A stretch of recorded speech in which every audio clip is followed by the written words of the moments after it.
Yo, what's up everybody? I am back with another video that is in fact not a review, not a chapter breakdown of any sort. Today I am here to give my thoughts and speculations on something recently that we've gotten more information on within these last two chapters, and that is King's Race. These connections and all this lore that Oda has been providing us here in the Wano arc has been one of the biggest mysteries that has always caught my attention. So I am happy that Oda has finally begun to shed some light on this mystery. So, if you like the video, be sure to drop a like, subscribe if you haven't already, and be sure to hit those post notifications. Now, let's move on to the video.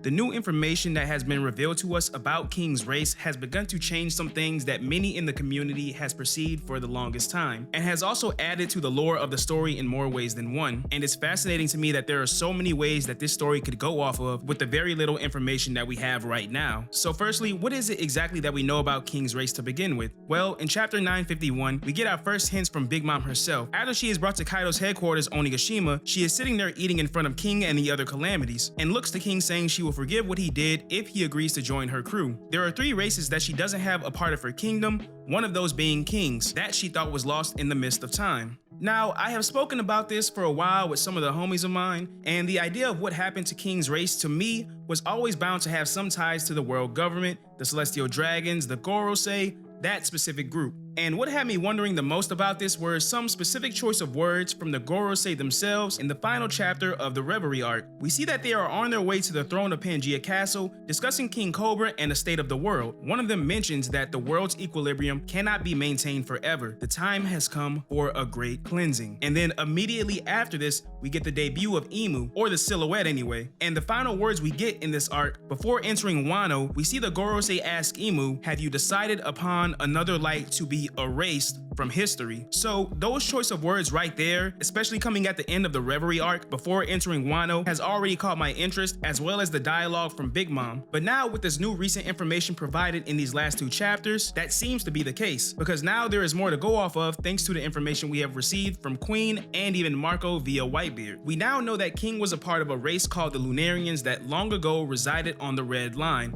before even Marijra was built on top of it, and was even described to be a land home to gods. This race is also capable of conjuring fire. Now, before getting the name of King's Race, I was of the idea that due to having this opposite appearance to the Skypians, who look sort of like angels that originated from the moon, King looks a bit more demonic and seems to be immune to fire and can control it. So I was wondering at first if Oda was gonna spin this in a way where King's Race might have hailed from the sun. Sounds crazy, yes, I know, but think about the context of the world that this is, where we have knock-up streams that send people to the sky, literal sky islands, ships that can be coated in giant bubbles to allow them to go underwater. Just some stuff for thought. Plus, the sun and the moon are two things that have both been mentioned on several occasions in the story. However, apparently if you do a Google search of the word Lunarian, it seems King's Race, like other sky people, have ties to the moon, or one of the moons in the One Piece world anyway. So this is already a lot to unpack, because this is making many fans begin to change what they might have thought about the world of One Piece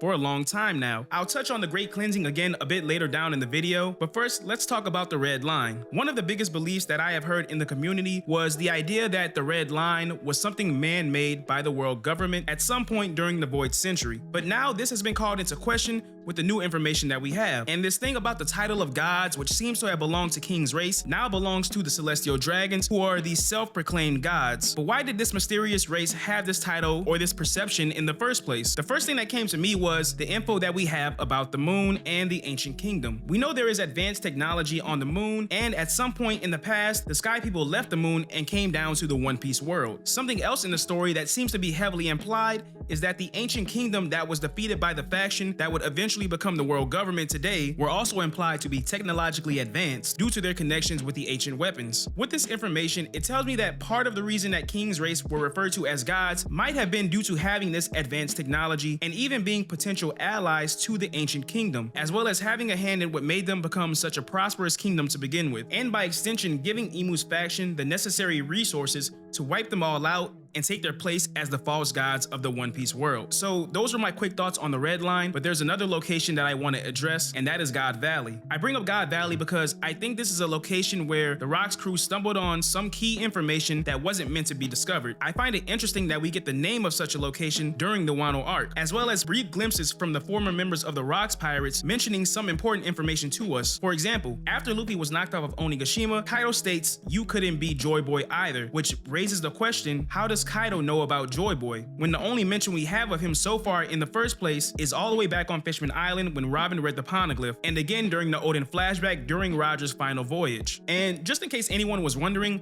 during the Hour of Legends, Oden brought up Joy Boy to the Scabbards, but never actually mentioned him by name. So again, how does Kaido know that name? And the other two examples I bring up are Whitebeard and Big Mom with the information about King's race that I mentioned previously. Another reason I bring up God Valley is due to me thinking of King's race residing on the Red Line, which apparently is referred to as God's land. Could God Valley have perhaps also been a place that held a connection to this race, which is where Rox and his crew learned of its existence? Or could this race even hold ties to the sun god Nika, who many of us believe to be Joy Boy? Which led me to wondering about Sengoku's story of the God Valley incident back in chapter 957. In this chapter, Sengoku tells the history of the Rox crew to a bunch of Marines who thought that the legend of Rox were nothing more than rumors at best. Sengoku proceeds to tell them that the world government themselves made sure to cover up their deeds, and how at the time they were well known in the world, and how this was due to the God Valley incident. The Rox pirates, the strongest crew in the world, were wiped out at the island God Valley. He then continues to tell of how Garp and Roger are involved, as well as how the world government reported that Garp was the only one to defeat them. Shocked at the news of this story, the Marines that are listening mention that they've never heard of such a place.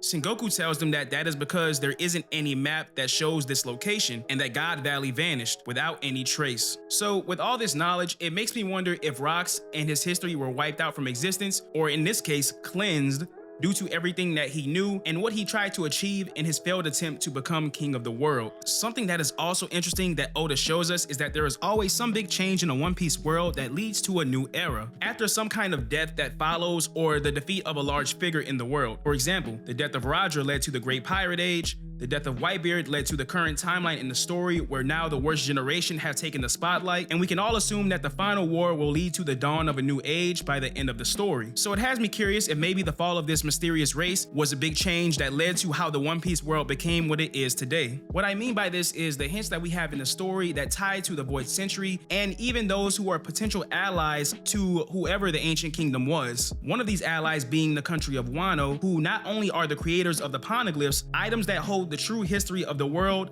that the world government have already deemed a crime to even mention, but also the reason for Wano closing its borders to the rest of the world. Before his death, Oden stated that long ago, the ones responsible for closing the country were the Kosugi clan in order to protect Wano from a great external power, which may have been this big event that was the Great Cleansing. This event would have also been what led to the hostility and oppression towards different races such as the Fishmen, who were apparently forced to the seafloor long ago in the past, and the years of oppression that followed, and potentially this could be what led to Joy Boy's apology to the previous mermaid princess. We also have the Minks, who were allies to the Kozuki clan, and for whatever reason live on this phantom island known as Zou, which can't even be tracked by a log post, only a Beaver card. There's also the Giants, who we know aren't allied with the world government as well. So it's just a lot of things that come into question with a lot of these non-human races, and how slavery was something that could have been put in place after the world government took over, because we even see all of these non-human races are worth a lot more than humans.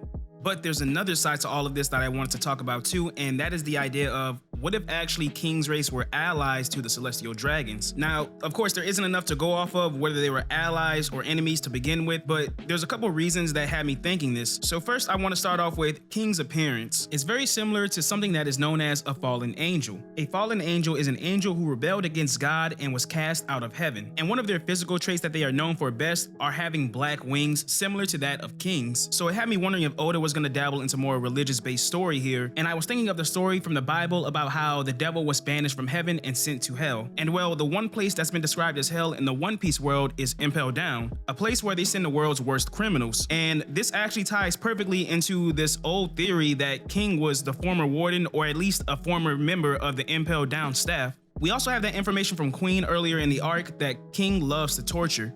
and that fits exactly what goes on at Impel Down. But why is King at Impel Down specifically? Well, like I said, the religious story of God sending the devil down to hell. Perhaps at one point, King's race were allies with the celestial dragons, but were betrayed. Now, the betrayal thing is a whole nother thing, but Oda is no stranger to antagonists betraying one another, and what made me think of that was two specific arcs, one being Fishman Island, and the other currently being Wano that we're in right now. When you look at Fishman Island, we have Hody Jones and Vanderdecken, and we saw at a certain point in the arc, the two turned on each other in order to accomplish their own personal goals. And then here in Wano, we had that moment where Kaido basically betrayed Orochi once he no longer needed him. It's also very interesting to me that these are two specific arcs that have heavy ties to the Void Century, so I'm wondering if down the line when we learn more about King's race, if Oda will spin it that way. The final thing that caught my interest was something that I found online that could potentially be one of Oda's inspirations for designing King. I stumbled across this image on a Reddit post that I'll put the link in the description for. So this is an album cover from a band known as Judas Priest, and the figure on this cover holds some strong similarities to King in terms of appearance. It even has the fire behind them similar to that of King.